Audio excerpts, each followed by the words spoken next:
Mesdames et messieurs, bonjour, c'est un plaisir de vous retrouver pour ces unes de la presse africaine en français. Nous démarrons donc ces unes de la presse africaine. Ce jour, direction le Sénégal pour démarrer. Et nous démarrons avec l'Observateur. Restriction des exportations prises par l'Inde, le Sénégal riz jaune. Sérieuse menace sur le plan national, un stock de 2 à 3 mois à lire en page 5. Interview avec le ministre de l'eau et de l'assainissement, plongé dans les eaux avec Serine Baye Thiam, le débordement des fleuves, l'équation des inondations à Dakar, le problème à Touba, des milliards investis, tout ceci à lire en page 3 pour les détails. Teranga Sénégal, la touchante histoire de Mariama Badji, gagnante de la villa mise en jeu par TFM. J'ai été traduite devant le tribunal avec ma mère pour des arriérés de location. Assemblée nationale, Macky Sall et le scénario catastrophe. Et pour terminer, tribunal de Dakar, le charlatan, sa cousine et la recette miracle du gris-gris. Donc, à lire en page 4 de ce quotidien. Nous poursuivons avec le réveil quotidien, toujours au Sénégal.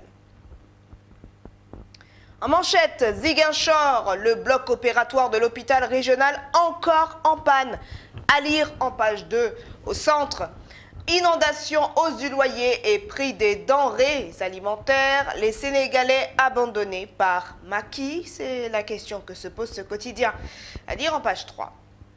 Et pour terminer avec ce quotidien présidentiel 2024, Moustapha Falché, le président Macky Sall, peut bel et bien briguer une troisième candidature selon lui, à lire en page 4. Voilà pour le Sénégal, direction le Congo à présent, nous retrouvons les dépêches de Brazzaville.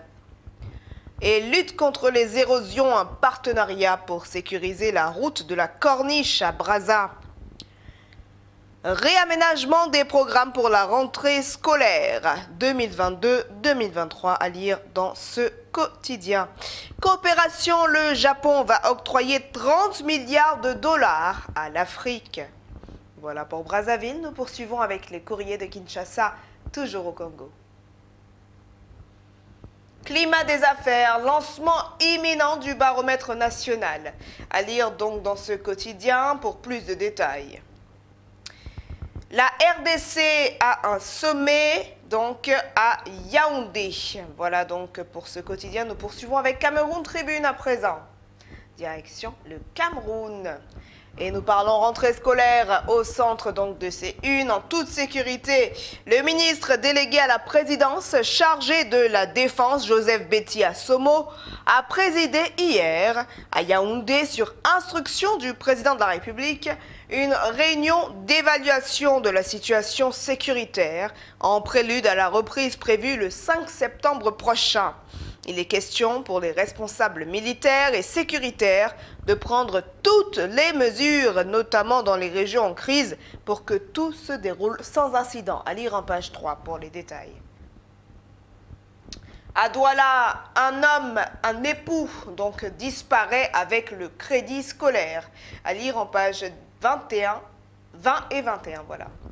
Nous poursuivons avec la Côte d'Ivoire et le quotidien d'Abidjan pour démarrer.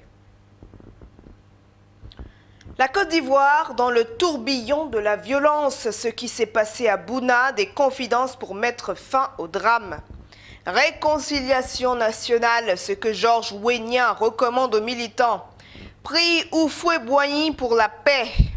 Tout sur les ratés de l'institution. Affaire, une institutrice décède au CHR.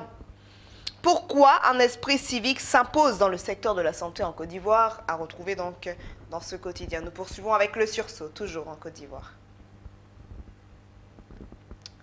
Regard sur la Côte d'Ivoire d'hier et d'aujourd'hui, un cadre du RHDP diagnostique les chantiers de Ouattara. Voici les bons et mauvais points de la gouvernance. À lire dans ce quotidien. Transport terrestre, la Côte d'Ivoire instaure le permis à points et fixe des contraventions qui coûteront désormais de 20 000 à 360 000 francs CFA. Voilà donc pour la Côte d'Ivoire. Nous poursuivrons avec le quotidien numérique d'Afrique. Mardi au féminin, donc comme chaque mardi, ce quotidien consacre sa première page à la jante féminine. Zoom sur le Cameroun, militante et écologiste Lekiki, à lire en page 2. Afrique du Sud, zoom sur Tiafeng Mofokeng, un modèle de persévérance. Au centre, Microsoft nomme Phyllis Migui au poste de directrice nationale pour le Kenya.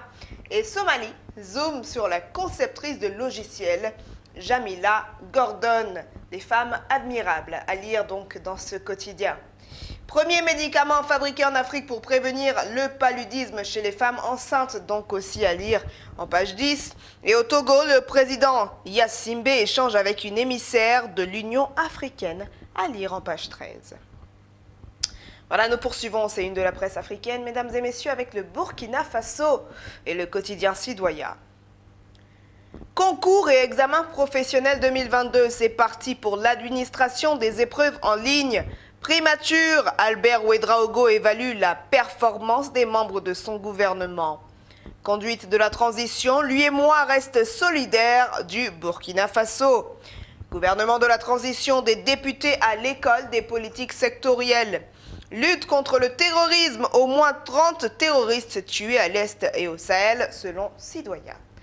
Voilà donc pour ces quotidiens. Nous revenons sur le plan national à présent avec le quotidien béninois L'Informateur. Alors, talons face aux entrepreneurs français ce jour. Invité par Emmanuel Macron, le président béninois va s'entretenir avec des entrepreneurs français dans le cadre de l'édition 2022 de la rencontre des entrepreneurs de France, à lire donc dans ce quotidien. Deuxième phase de l'exposition diptyque, 74 pays étaient au palais de la présidence. Année scolaire 2022-2023, liste intégrale des fournitures à lire, à retrouver donc dans ce quotidien. Nous poursuivons avec le matinal pour terminer. Montée des eaux au Bénin, les consignes du gouvernement aux populations, donc à lire en page 6. Et législative de 2023, les prétendants tenus au silence, à lire en page 11. Voilà, mesdames et messieurs, c'est ainsi que se referme ces unes de la presse africaine en français. Merci à vous de nous avoir suivis. Très bonne suite de programmes sur Gulf TV Africa.